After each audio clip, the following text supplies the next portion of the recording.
कंवारी ननद। अंजलि की उम्र लगभग 30 साल हो चुकी थी। वो एक स्कूल में टीचर की जॉब करती थी। अंजलि के घर में उसकी माँ के अलावा उसका छोटा भाई और भाभी भी रहा करते थे। 30 साल की उम्र होने के बाद भी अंजलि की अब तक शादी नहीं हुई थी। इस बात को लेकर अंजलि की माँ रुक्मिणी देवी काफी परेशान रहा करती थी। माँ, मैं स्कूल जा रही हूँ, जरा मेरा टिफिन तो दे दीजिए। अब क्या पूरी जिंदगी मैं तुझे टिफिन बनाकर देती रहूंगी? अरे कुछ सोचा भी अपने बारे में या बस ऐसे ही? क्या माँ, सुबह सुबह फिर वही बातें लेकर बैठ गई। माँ गलत क्या कह रही है अंजलि दीदी? इतनी उम्र हो चुकी है आपकी, माँ कब तक आपकी सेवा करती रहेंगी? भाभी, मैंने माँ को कब कहा कि मेरी सेवा करो? वैसे भी अपना टिफिन मैं खुद तैयार कर लेती हूँ, बस टेबल से उठाकर देने को ही तो कहा था। वैसे अंजलि दीदी, देखा जाए तो टिफिन उठाकर देने की उम्र तो आपकी है। आपका अपना घर परिवार बच्चे होते तो ये जिम्मेदारी आज आप पूरी कर रही होती। एक बात मेरी समझ में नहीं आती, अगर मेरी शादी नहीं हुई तो इसमें मेरी क्या गलती है और तुम सब लोग मेरे पीछे क्यों पड़े रहते हो? अरे कुछ कहना क्या पीछे पड़े रहना होता है? अपने छोटे भाई को देख, तुझसे 3 साल छोटा है लेकिन 2 बच्चे खेल रहे हैं आंगन में। मुझे आप लोगों की कोई बात नहीं सुननी, जा रही हूँ मैं। और आप में से किसी को मेरा कोई काम करने की जरूरत नहीं है, मैं खुद संभाल लूंगी। इतना कहकर अंजलि वहां से चली जाती है। शाम को जब अंजलि अपने स्कूल से लौटकर घर वापस आती है तो उसने देखा कि पड़ोस वाली निर्मला चाची वहां पर बैठी हुई थी। क्या बात है अंजलि बिटिया, नौकरी करके वापस आ गई? जी चाची जी, कैसी हैं आप? मैं तो ठीक हूँ बेटा, तुम बताओ शादी के बारे में कुछ सोचा या नहीं? अरे रहने दीजिए ना, इससे तो शादी की बात करना ही बेकार है। कुछ भी कहो तो गुस्सा करती है, बात बात पर आंखें दिखाती है। माँ, आप ऐसा क्यों कह रही है? मैंने कब आप पर गुस्सा किया? अरे अंजलि बेटा, तुम्हारी माँ ठीक ही तो कहती है। 30 की होने आई हो, अब तुम्हें भी शादी वादी कर लेनी चाहिए। चाची जी, आप तो ऐसे कह रही हैं जैसे शादी करने से मैंने मना किया हो। रहने दीजिए निर्मला चाची, हमारी अंजलि दीदी को अभी तक उनकी पसंद का दूल्हा नहीं मिला ना, इसीलिए वो शादी नहीं कर रही। भाभी, ऐसी कोई बात नहीं है। अरे तो फिर क्या बात है? तुम्हारी माँ ने तुम्हारे लिए इतने रिश्ते ढूंढे लेकिन तुम्हें कोई पसंद ही नहीं आता। क्या है ना चाची जी, हमारी ननद रानी नौकरी जो करती है ऐसे ही थोड़ी ना किसी को पसंद कर लेंगी।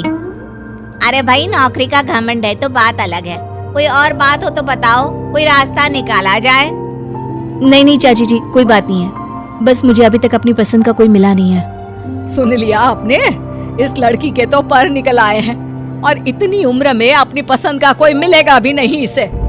माँ, आप मेरी शादी को लेकर हमेशा मुझे ताने क्यों मारती रहती हैं? अपनी माँ की बातें तो ताने लगती है। ताने हैं? बताओ, मैंने कुछ गलत कहा क्या?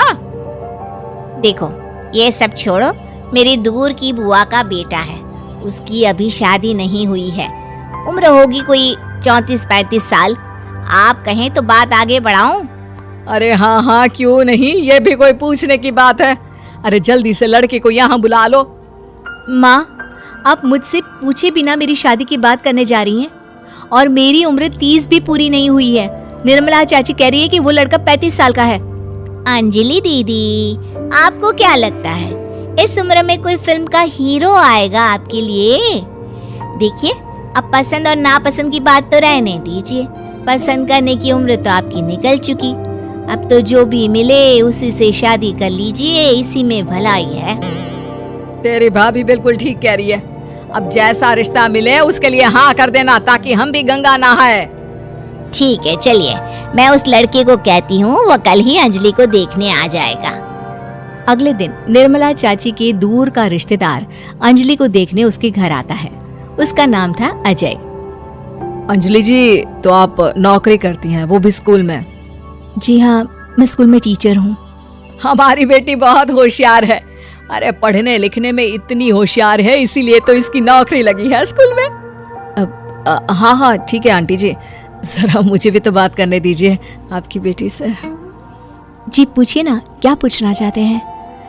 अंजलि मैडम, ये तो बताइए कि आपने अभी तक शादी क्यों नहीं की? बस ऐसे ही, कहीं कोई रिश्ता पसंद नहीं आया इसलिए।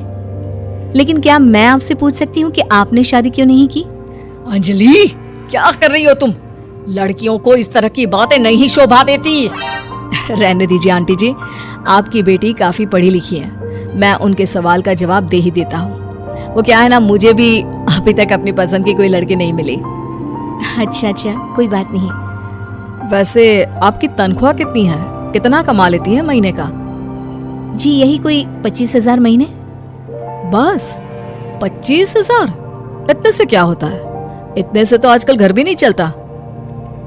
आपके कहने का क्या मतलब है? अरे मैं तो ये सोच कर आया था कि नौकरी वाली लड़की है, आराम से 40,000 कमाती होगी। माफ कीजिएगा, आपका और मेरा रिश्ता नहीं हो सकता। जी कोई बात नहीं, मुझे भी आपके साथ शादी करने में कोई इंटरेस्ट नहीं है। अंजलि, किस तरह की बात कर रही हो?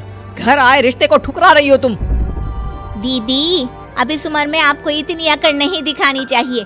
अच्छा खासा रिश्ता हाथ से निकल गया, कहीं ऐसा ना हो कि जिंदगी भर कुंवारी ही रह जाओ आप। कुछ दिन और ऐसे ही निकल जाते हैं और अंजलि की शादी कभी नहीं होती।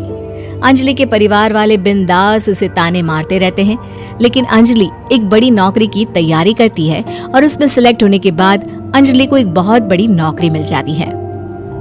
अब तो दीदी के नखरे और भी ज्यादा बढ़ जाएंगे भाई। अब तो इतनी बड़ी नौकरी जो लगी है, अब इनकी शादी होने से रही। माँ, मुझे नौकरी के लिए दूसरे शहर जाना पड़ेगा। आप जानती हैं ये बहुत बड़ी जॉब है और इसमें पैसे भी बहुत ज्यादा मिलेंगे। अच्छा, कितने पैसे मिलेंगे बेटा? माँ, मुझे हर महीने 90,000 सैलरी मिलेगी। क्या? अरे वाह वाह, ये तो बहुत अच्छी बात है। लेकिन फायदा क्या? कितने भी पैसे मिले, शादी तो हुई नहीं ना तुम्हारी।